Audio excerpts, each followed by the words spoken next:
નમસ્કાર વિદ્યાર્થી મિત્રો, મારી યુટ્યુબ ચેનલ ઇંગ્લિશ વિંગ્લિશમાં આપ સૌનું હાર્દિક સ્વાગત છે. મિત્રો, આજનો વિડીયો એક ગ્રામર ક્લાસનો 21મો દિવસ જે અત્યારે ટેન્સ સિરીઝ ચાલુ છે એમાંનો આપણે 9મો કાર્ડ એટલે કે ધ પરફેક્ટ ફ્યુચર ટેન્સ, પૂર્ણ ભવિષ્યકાળ. આજે આપણે આ કાર્ડની ચર્ચા કરવાની છે. તો ચાલો જોઈએ કે આ કાર્ડ છે એ ધોરણ 6 થી 12 સિવાય બીજી કઈ જગ્યાએ મહત્ત્વ ધરાવે છે. તો આપણે એની ચર્ચા કરીએ. ધ પરફેક્ટ ફ્યુચર ટેન્સ એટલે કે પૂર્ણ ભવિષ્યકાળ. મિત્રો, પૂર્ણ ભવિષ્યકાળનો ઉપયોગ ક્યારે થાય? તો કે આવનારા સમયમાં એટલે કે ભવિષ્યમાં કોઈ ક્રિયા કે ઘટના પૂર્ણ થઈ ગઈ હશે તે દર્શાવવા માટે પૂર્ણ ભવિષ્યકાળનો ઉપયોગ થાય છે. આવનારની ઘટના છે, ભવિષ્યની વાત છે અને ભવિષ્યમાં એ ક્રિયા પૂર્ણ થઈ ગઈ હશે ને, આવું જ્યારે આપણે બતાવવું હોય ત્યારે પૂર્ણ ભવિષ્યકાળનો ઉપયોગ થાય છે.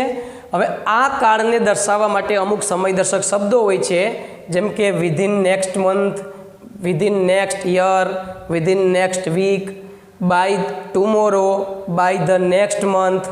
આ પ્રકારના શબ્દ છે ને એ આપણને જોવા મળે છે. તો હવે આપણે અલગ અલગ પ્રકારની એની વાક્યરચના વિશે ચર્ચા કરીશું. તો પહેલાં આવ્યું છે ક્રિયાપદ. બરાબર, કે ક્રિયાપદ કેવું હોય? મિત્રો, પૂર્ણ ભવિષ્યકાળનું કોઈ પણ વાક્ય તમને આપે તેનું ક્રિયાપદ કેવું હોય? કારણ કે કોઈ પણ વાક્ય એના ક્રિયાપદ ઉપરથી નક્કી થાય છે. જેમ કે અહીંયા સેલ અથવા will plus have plus V3. આ વસ્તુ યાદ રાખવાની. સેલ હેવ અથવા વિલ હેવની સાથે ક્રિયાપદનું ભૂતકૃદંત, આ પ્રકારનું ક્રિયાપદ જે વાક્યમાં હોય તો આની પરથી નક્કી થઈ જશે કે આ વાક્ય છે એ પૂર્ણ ભવિષ્યકાળનું છે. બરાબર. પહેલા પુરુષના જે સર્વનામ છે આઈ અને વી, એની સાથે સેલ શબ્દ આવે છે. જ્યારે કોઈ પણ કર્તાની સાથે વિલ શબ્દ મુકાય છે. વિલ શબ્દ દરેક સર્વનામ સાથે યોગ્ય છે, પણ સેલ શબ્દ માત્ર ને માત્ર આઈ અને વીની સાથે જ આવે છે. અહીંયાની વાક્યરચના આપેલી છે કે આઈ અથવા we plus shall plus have plus V3 અને you, he, she, it, they એ બધાની સાથે વિલ હેવ આવે છે. પણ વિલ હેવ શબ્દ તમે અહીંયા પણ મૂકી શકો. બરાબર, આઈ અને વીની સાથે પણ મૂકી શકાય છે. ત્યાર પછી વાક્યના પ્રકારોની ચર્ચા કરીએ તો વાક્યના પ્રકારોમાં મુખ્ય બે છે, વિધાન વાક્ય અને પ્રશ્ન વાક્ય. તો વિધાન વાક્યના પાછા બે પ્રકાર જુઓ. એફર્મેટિવ સેન્ટેન્સ એટલે કે હકાર વાક્ય. તો એની હકાર વાક્યની વાક્યરચના કેવી હોય? તો આપણે વાત કરી હતી એની પહેલાં વિડીયોમાં કે કોઈ પણ કાળ હોય એમાં હકાર વાક્યની વાક્યરચના સેમ ટુ સેમ હોય. બધાની વાક્યરચના સરખી જ હોય છે. પહેલાં કર્તા, ક્રિયાપદ, કર્મ અને લાસ્ટમાં આવે અન્ય શબ્દ. માત્ર ક્રિયાપદ ચેન્જ થાય છે. હવે તમે અહીં જોઈ શકશો કે Namrata will have prepared for the exam. હવે અહીંયા તમે જોશો તો કર્તા કોણ છે? તો કે નમ્રતા. આ કર્તા છે. વિલ હેવ પ્રિપેર્ડ ક્રિયાપદ છે અને ફોર ધ એક્ઝામ અન્ય શબ્દ છે. આમાં કર્મ આપેલ નથી. આઈ કર્તા, વિલ હેવ સેન્ટ ક્રિયાપદ, અહીંયા યુ છે ને એ સજીવ કર્મ છે. આ ફાઇલ છે એ પણ કર્મ છે પણ એ નિર્જીવ કર્મ છે. અને છેલ્લે જે વધ્યું ને એ અન્ય શબ્દ છે. આમાં ધ પોલીસ છે એ કર્તા છે, વિલ હેવ અરેસ્ટેડ ક્રિયાપદ અને ધ થીપ કર્મ છે. અન્ય શબ્દ આપેલા નથી. તો એવું કોઈ જરૂરી નથી કે અન્ય શબ્દ આપવા જ પડે તો જ વાક્ય બને. વાક્યમાં કર્તા ને ક્રિયાપદ હોય એટલે વાક્ય બની શકે. પછી કર્મ હોય કે ન હોય, અન્ય શબ્દ હોય કે ના હોય, એનાથી કોઈ ફેર પડતો નથી. તેના પછી મિત્રો આપણે આગળ વધીએ. આ વાક્યરચના થઈ પૂર્ણ ભવિષ્યકાળની વિલ હેવ અથવા સેલ હેવની સાથે ક્રિયાપદનું ભૂતકૃદંતનું રૂપ. હવે આપણે નકાર વાક્યમાં ફેરવવાનું છે. તો કોઈ પણ વાક્ય હોય અને કોઈ પણ કાળ હોય એનું નકાર વાક્ય બનાવવું હોય મિત્રો, તો તમને ખ્યાલ છે કે આપણે શું કરવું પડે? સહાયકારક ક્રિયાપદ પછી નોટ મૂકવું પડે. બરાબર. જો એ ક્રિયાપદ આપ્યું છે આપણને સહાયકારક ક્રિયાપદ, આમાં કયું આપ્યું છે? વિલ. તો વિલ પછી તમે નોટ મૂકી દો એટલે આપણે નકાર વાક્ય બની જાય. Sameer will have reached the home. તો આમાં સહાયકારક કયું આપ્યું છે? વિલ. તો એના પછી નોટ શબ્દ મૂકી દો એટલે નકાર વાક્ય બની જાય. તમને એમ થશે કે હેવ પણ સહાયકારક છે, પણ એની પેલું જે સહાયકારક આપેલું હોય તેના પછી જ હંમેશા નોટ મૂકવું. એટલે આમ બનશે Sameer will not have reached the home. આ વાક્ય બની ગયું નકાર. સેમ એ જ રીતે બીજું વાક્ય આપ્યું છે Junagadh will have become pollution free city. તો આમાં સહાયકારક કયું છે? વિલ. તો આમ બનશે કે જુનાગઢ વિલ નોટ, નોટ કારણ કે માત્ર સહાયકારકને જ લાગે, will not have become pollution free city. ખ્યાલ આવી ગયો? ત્રીજું વાક્ય છે they will have completed the project by tomorrow. તો આમાં આપણે જવાબ લખીએ તો આમ બનશે કે ધે વિલ નોટ. અમારે વિલ નોટ ન લખવું હોય તો તેને સ્થાને હું વોન્ટ શબ્દ લખી શકું. એટલે they will not completed the project by tomorrow. તો આ વાક્ય બની ગયું નેગેટિવ સેન્ટેન્સ, એટલે કે નકાર વાક્ય. ત્યાર પછી આપણે વાક્યના પ્રકારોમાં બીજો પ્રકાર જે પ્રશ્ન વાક્ય છે એની ચર્ચા કરીએ મિત્રો. પ્રશ્ન વાક્ય છે એના પાછા બે ભાગ, yes no question, WH question. તો પ્રશ્ન વાક્યના બે ભાગમાંથી આજે આપણે પહેલાં યસનો ક્વેશ્ચનની ચર્ચા કરીએ. તો યસનો ક્વેશ્ચનના સ્ટેપ મેં તમને આની પહેલાંના વિડીયોમાં પણ કીધેલા છે અને ફરીથી પણ કહું છું કે પહેલું સ્ટેપ આવશે સહાયકારક ક્રિયાપદ. આટલું કર્યા પછી વાક્યની શરૂઆતમાં વહી જવાનું, રસ્તામાં આવતું જાય એ બધું લેતું જવાનું અને છેલ્લે પ્રશ્નાર્થ ચિહ્નની નિશાની. તો તમે વાક્ય રચના જોશો તો ખ્યાલ આવશે કે પહેલાં વિલ અથવા સેલ આવે જે સહાયકારક ક્રિયાપદ છે. ત્યાર પછી કર્તા, હેવ પ્લસ V3, કર્મ, અન્ય શબ્દ અને છેલ્લે આવે છે પ્રશ્નાર્થ ચિહ્નની નિશાની. તો હવે આપણે સ્ટેપ બાય સ્ટેપ આગળ વધીએ. મારે યસનો ક્વેશ્ચન બનાવવા છે, સહાયકારક તો મને આપ્યું જ છે વિલ. તો સૌથી પહેલાં હું શું લખીશ? વિલ. આટલું કર્યા પછી વાક્યની શરૂઆતમાં વહી જવાનું અને બધું લેતું જવાનું. તો will Suraj have bought a book from the shop. Question માર્કની નિશાની. બીજું આપ્યું છે મિત્રો they will have recited a poem on the stage. તો જો પેલા કાળ નક્કી કરતાં પણ આવડવું જોઈએ. વિલ હેવની સાથે V3 હોય ને એ પૂર્ણ ભવિષ્ય કાળ જ હોય. તો હું યસનો ક્વેશ્ચન બનાવવું છે, સહાયકારક આપ્યું છે આપણને વિલ. પછી બીજું સ્ટેપ વાક્યની શરૂઆતમાં વયા ગયા તો મળ્યું ધ્યેય. હવે શું આગળ આવ્યું? Have recited a poem on the stage. Question માર્કની નિશાની. ત્રીજું આપ્યું છે Nirav will have played chess in the club. તો સૌથી પહેલાં સહાયકારક ક્રિયાપદને હું આગળ લઈ લઉં એટલે શું મળ્યું મને? વિલ. આટલું કર્યા પછી વાક્યની શરૂઆતમાં જઈએ એટલે મળ્યું Nirav. Will Nirav have played chess in the club. Question માર્કની નિશાની. કારણ કે પ્રશ્ન વાક્ય છે એ પ્રશ્નાર્થ ચિહ્ન વગર ક્યારેય બની શકે નહીં. ત્યાર પછી મિત્રો આપણે આગળ જઈએ.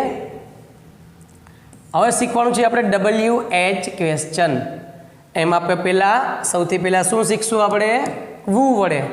હવે તમને બધાને ખબર છે કે જો વુ વડે પ્રશ્ન બનાવવો હોય ને તો આપેલા વાક્યમાંથી કર્તા નીકળી જાય, બરાબર? અને કર્તા હંમેશા ક્યાં હોય? વાક્યની શરૂઆતમાં. કર્તા દૂર થાય તો વાક્યની શરૂઆતમાં કર્તા સંજય, આમાં ધ્યેય અને આમાં છે માય પેરેન્ટ્સ. તો આ કર્તાના સ્થાને માત્ર વુ મૂકી દઉં એટલે બાકી બધી વસ્તુ એમનેમ. તો આમ પ્રશ્ન વાક્ય બનશે કે who will have return homework. બરાબર? તો આ બની ગયું છે પ્રશ્નાર્થ ચિહ્ન નિશાની કરી દો એટલે વુ વડે પ્રશ્ન વાક્ય બની ગયું. બીજામાં કરતા છે ધ્યેય, તો હું ધ્યેયના સ્થાને શું મૂકી દઈશ? વુ. એટલે કે who will have visited museum at Junagadh question માર્કની નિશાની. છેલ્લું વાક્ય આપ્યું છે my parents will have read books in the library. તો આ રીતે વાક્ય બનશે મિત્રો. માય પેરેન્ટ્સના સ્થાને હું શું મૂકી દઈશ? વુ. એટલે કે who will have read books in the library question માર્કની નિશાની. ક્વેશ્ચન માર્કની નિશાની ક્યારેય પણ ભૂલવાની નહીં. ચલો ક્લિયર છે આટલું? ઓકે. હવે વુ પછી આપણે જોઈએ બીજો પ્રશ્ન વાક્ય આપણો વોટ. વોટ. હવે વોટ વડે હું પ્રશ્ન બનાવીશ તો આપેલા વાક્યમાંથી શું દૂર થશે? કર્મ. અને કર્મ કઈ રીતે મળશે?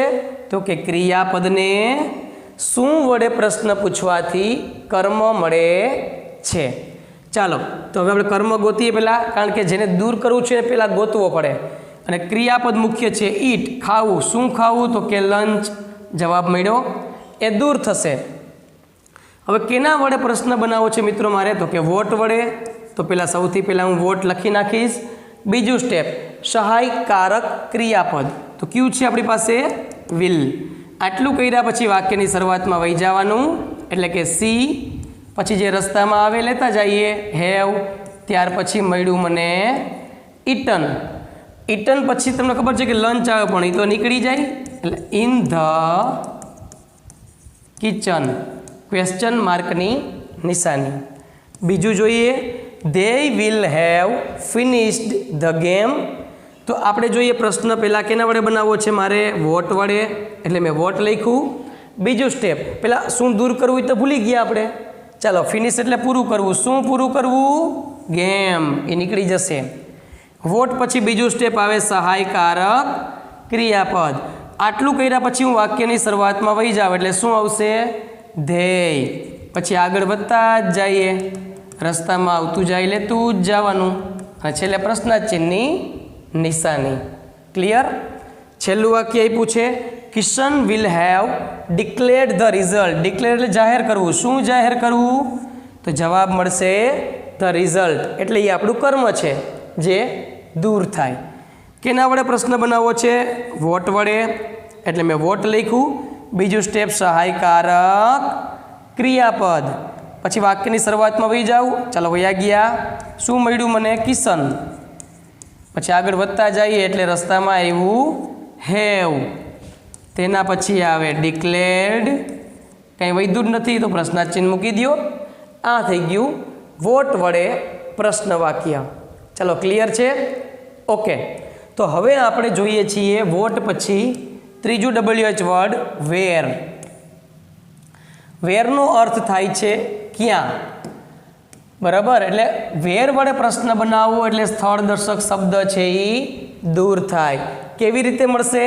તો કે ક્રિયાપદને ક્યાં વડે પ્રશ્ન પૂછવાથી સ્થળ દર્શક શબ્દ આપણને મળી જશે. ચાલો ઇટન એટલે ખાવું. શું? તો કે સોરી ક્યાં ખાવું? On the farm. તો મળી ગયા સ્થળ દર્શક શબ્દ. ચાલો સ્ટેપ બાય સ્ટેપ આગળ વધશું.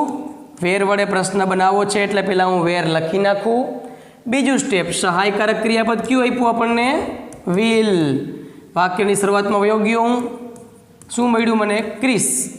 એના પછી આગળ વધીએ હેવ ઇટન મેંગોઝ ક્વેશ્ચન માર્કની નિશાની. તેના પછી આગળ વધીએ બીજું step they will have washed the clothes at the river. બરાબર છે? તો કેના વડે પ્રશ્ન બનાવવો છે મારે? વેર વડે. બીજું સ્ટેપ સહાયકારક ક્રિયાપદ. આટલું કર્યા પછી વાક્યની શરૂઆતમાં વહી જઈએ ધ્યેય. પછી શું મળ્યું મને? Have washed the clothes at the river તો સ્થળ બતાવે છે એટલે આ સ્થળ દર્શક શબ્દ છે એ નીકળી જશે. ત્રીજું વાક્ય છે she will have prepared dinner on the farm. આ સ્થળ દર્શક શબ્દ છે જે દૂર થશે. કેના વડે પ્રશ્ન બનાવવો છે આપણે? તો કે વેર વડે. મેં વેર લખી નાખ્યું. બીજું સ્ટેપ સહાયકારક ક્રિયાપદ. તો સહાયકારક ક્રિયાપદ લખ્યું મેં વિલ. આટલું કર્યા પછી વાક્યની શરૂઆતમાં વયા જાય એટલે શું મળ્યું મને? શી. તેના પછી હેવ પ્રિપેર્ડ ડિનર ક્વેશ્ચન માર્કની નિશાની. ક્લિયર છે આટલી વસ્તુ? ઓકે, ચલો હવે આપણે આના જેવો જ બીજો WH વર્ડ જોઈએ. વેન વડે પ્રશ્ન બનાવીએ. તો વેન વડે પ્રશ્ન બનાવો તો આપેલા વાક્યમાંથી શું દૂર થશે? તો કે સમય દર્શક શબ્દ દૂર થાય છે. સમય દર્શક શબ્દ કઈ રીતે મળે? તો કે ક્રિયાપદને ક્યારે વડે પ્રશ્ન પૂછવાથી સમય દર્શક શબ્દ મળે છે. જો એ મુખ્ય ક્રિયાપદ પ્લે છે, ક્યારે રમવું? તો કે બાય ટુમોરો. તો એ સમય દર્શક શબ્દ થયા જે દૂર થાય છે. હવે કેના વડે પ્રશ્ન બનાવવો છે આપણે? વેન. એટલે પહેલાં વેન લખી નાખવાનું. બીજું સ્ટેપ સહાયકારક ક્રિયાપદ એટલે વિલ. આટલું કર્યા પછી વાક્યની શરૂઆતમાં વયા જાય એટલે શું મળ્યું મને? રાકેશ. આગળ વધતા જ જાઓ. Have played the match. Question માર્કની નિશાની ક્યારેય પણ ભૂલવી નહીં. એ રીતે બીજું જોઈએ. I shall have purchased bike by the end of this month. તો આમાં બધું સમય દર્શક શબ્દ છે. જો આટલો by the end of this month. તો એ નીકળી જશે. કેના વડે પ્રશ્ન બનાવશું આપણે? વેન. બીજું સ્ટેપ સહાયકારક ક્રિયાપદ કયું આપ્યું છે? Shell. I have purchased bike. પ્રશ્નાર્થ ચિહ્નની નિશાની. ત્યાર પછી મિત્રો આપણે ત્રીજા પ્રશ્નની વાત કરીએ તો વાક્ય છે કે my friend will have got job within next month. હવે આપણને ખબર છે કે આ કયો કાળ છે? તો કે વિલ હેવ અથવા સેલ હેવની સાથે જ્યારે ક્રિયાપદનું ભૂતકૃતનું રૂપ હોય એટલે હંમેશા પૂર્ણ ભવિષ્યકાળ જ થાય. તો ત્યાર પછી આપણે બનાવવું છે વેન વડે પ્રશ્ન. તો જ્યારે આપણે વેન વડે પ્રશ્ન બનાવીએ એટલે આપેલા વાક્યમાંથી સમય દર્શક શબ્દ છે એ દૂર થાય છે. તો અહીંયા વિધિન નેક્સ્ટ મંથ એ આપણો એક સમય દર્શક શબ્દ છે. હવે વેન જેના વડે પ્રશ્ન બનાવવું હોય એ શબ્દ પહેલાં લખવાનો આપણું સ્ટેપ છે. બીજું સ્ટેપ સહાયકારક ક્રિયાપદ. તો અહીંયા વાક્યમાં આપણને સહાયકારક ઓલરેડી આપેલું છે તો હું એનો જ ઉપયોગ કરીશ. ઓકે, આટલું કર્યા પછી ક્યાં જવાનું? તો કે વાક્યની શરૂઆતમાં અને રસ્તામાં આવતું જાય એ બધું લેતું જવાનું છે. તો સૌથી પહેલાં મને મળશે માય ફ્રેન્ડ. વિલ તો આવી ગયું છે. આગળ વધીએ. Have got job. Question mark ક્યારેય પણ ભૂલવાનો નહીં. તો આ હતા આપણે 4 WH ક્વેશ્ચન જે આપણે પૂર્ણ ભવિષ્યકાળમાં શીખ્યા. ત્યાર પછી નેક્સ્ટ સ્ટેપ આપણે આગળ વધીએ. એના પછી જોઈએ તો અહીંયા આપણને એક રિવિઝન આપેલ છે. મિત્રો રિવિઝનમાં આપણે કરવાનું છે શું? તો કે આ રિવિઝન એવું છે કે જેમાં આપણે આખા કાળમાં જેટલી બધી વસ્તુ શીખ્યા એ એક જ વાક્યમાં આપણે શીખવાનું છે જેથી આપણે આખા કાળનું શું થઈ જશે? રિવિઝન થઈ જશે. તો સૌથી પહેલાં આપણે શીખાતા નકાર વાક્ય. કેવું વાક્ય? નકાર. તો નકાર વાક્ય કઈ રીતે બને? તો સિમ્પલ છે. સહાયકારક ક્રિયાપદ પછી નોટ મૂકવાથી નકાર વાક્ય બની જાય. તો અહીંયા સહાયકારક મને કયું આપ્યું છે? વિલ. એટલે આમ થશે he will not have drunk tea in the kitchen by tomorrow. તો આ વાક્ય બની ગયું નેગેટિવ સેન્ટેન્સ. ત્યાર પછી આપણે વાત કરીએ યશનો ક્વેશ્ચનની. તો આપણને બધાને સ્ટેપની ખબર જ છે. યશનો ક્વેશ્ચન બનાવવું હોય તો પહેલું સ્ટેપ કયું આવશે? સહાયકારક ક્રિયાપદ. તો અહીંયા હું શું લખીશ? વિલ. પછી આટલું કર્યા પછી ક્યાં વહી જવાનું? તો કે વાક્યની શરૂઆતમાં. ચાલો વયો ગયો. પછી રસ્તામાં આવતું જાય એ બધું લેતું જવાનું, એટલે કે હી, પછી વિલ તો આવી ગયું, have drunk tea in the kitchen by tomorrow. હવે પ્રશ્નાર્થ વાક્ય છે એટલે પ્રશ્નાર્થ ચિહ્ન તો કમ્પલસરી છે. ત્યાર પછી મારે બનાવવું છે વુ વડે પ્રશ્ન. આપણે એટલી પહેલાં ખબર હોવી જોઈએ કે જો હું વુ વડે પ્રશ્ન બનાવીશ તો આપેલા વાક્યમાંથી કર્તા દૂર થાય. તો આમાં કર્તા કોણ છે? હી. એના સ્થાને માત્ર મારે વુ મૂકવાનું છે, એટલે કે who will have drunk tea in the kitchen by tomorrow question mark. ત્યાર પછી મારે પ્રશ્ન બનાવવો છે વોટ વડે. તો વોટ વડે પ્રશ્ન બનાવવો હોય તો આપેલા વાક્યમાંથી કર્મ દૂર થાય. આમાં કર્મ શું છે? તો કે ડ્રંક એટલે પીવું. શું પીવું? જવાબ મળશે ચા. ટી છે એ કર્મ છે. ચલો વોટ, બીજું સ્ટેપ સહાયકારક ક્રિયાપદ. વાક્યની શરૂઆતમાં જતાં પહેલાં શું મળશે મને? હી. ત્યાર પછી વિલ તો આવી ગયું, હેવ ડ્રંક ટ્રી દૂર થાય in the kitchen by tomorrow question માર્કની નિશાની. આટલું કર્યા પછી મારે પ્રશ્ન બનાવવો છે વેર વડે. વેર વડે પ્રશ્ન બનાવવું તો આપેલા વાક્યમાંથી સ્થળ દર્શક શબ્દ દૂર થાય. તો ઇન ધ કિચન છે એ શું છે? તો કે સ્થળ દર્શક શબ્દ છે. ભેગું જે પ્રેપોઝિશન છે ઇન એ પણ દૂર થાય. ચલો વેર, બીજું સ્ટેપ સહાયકારક ક્રિયાપદ. આટલું કર્યા પછી વાક્યની શરૂઆતમાં વહી જતાં શું મળશે? હી. પછી વિલ તો આવી ગયું, have drunk tea in the kitchen તો નીકળી જાય છે, બાય ટુમોરો ક્વેશ્ચન માર્ક ક્યારેય ભૂલવું નહીં. ત્યાર પછી મારે વેન વડે પ્રશ્ન બનાવવું છે. કેના વડે? વેન. તો સમય દર્શક શબ્દ દૂર થાય. તો when will he have drunk tea in the kitchen. છેલ્લે ક્વેશ્ચન માર્ક ક્યારેય પણ ભૂલવાનું નહીં. તો આપણે મિત્રો આ કાળની અંદર આટલી વસ્તુ શીખ્યા છીએ. પહેલાં નકાર વાક્ય, યશનો ક્વેશ્ચન અને 4 WH ક્વેશ્ચન આપણે શીખેલા છીએ. બીજી વસ્તુ, આપણે કોઈ પણ કાળ હોય ને એનું ક્રિયાપદ કેવું હોય એ ક્યારેય ભૂલવાનું નહીં. તમને અમે વાક્ય આપ્યું તો તરત જ તમે નક્કી કરી શકતા હોવા જોઈએ કે આ વાક્ય છે એ પૂર્ણ ભવિષ્યકાળનું છે. તો પૂર્ણ ભવિષ્યકાળનું ક્રિયાપદ કેવું હોય? શેલ હેવ અથવા વિલ હેવની સાથે ક્રિયાપદનું ભૂત કૃદંતનું રૂપ. ક્લિયર છે? તો મિત્રો આ કાળની અંદર જે આપણે કોમ્પિટિટિવ એક્ઝામ આવતી હોય છે, સ્પર્ધાત્મક પરીક્ષાઓ, એમાં કઈ રીતે પૂછાયા છે એ પ્રશ્નની આપણે ચર્ચા કરી લઈએ. તો સૌથી પહેલાં જોઈએ આપણે અહીંયા પ્રશ્ન તમારી સામે આપેલા છે ઓલરેડી. આપણે એની ચર્ચા કરીએ અને શું જવાબ આવે એ નક્કી કરીએ. ઓકે? તો by this time tomorrow, by પછી જ્યારે સમયનો નિર્દેશ કરે ને ત્યારે મોટે ભાગે એ પૂર્ણ ભવિષ્યકાળની ખાલી જગ્યા હોય છે. અહીંયા ધીસ ટાઈમ ટુમોરો છે એ સમય બતાવે છે. તો ખબર છે કે પૂર્ણ ભવિષ્યકાળ છે તો ક્રિયાપદ કેવું આવશે? વિલ હેવ અથવા શેલ હેવની સાથે V3. તો ચાલો વિલની સાથે હેવ અને V3 હોય એવું ઓપ્શન કયું આવશે?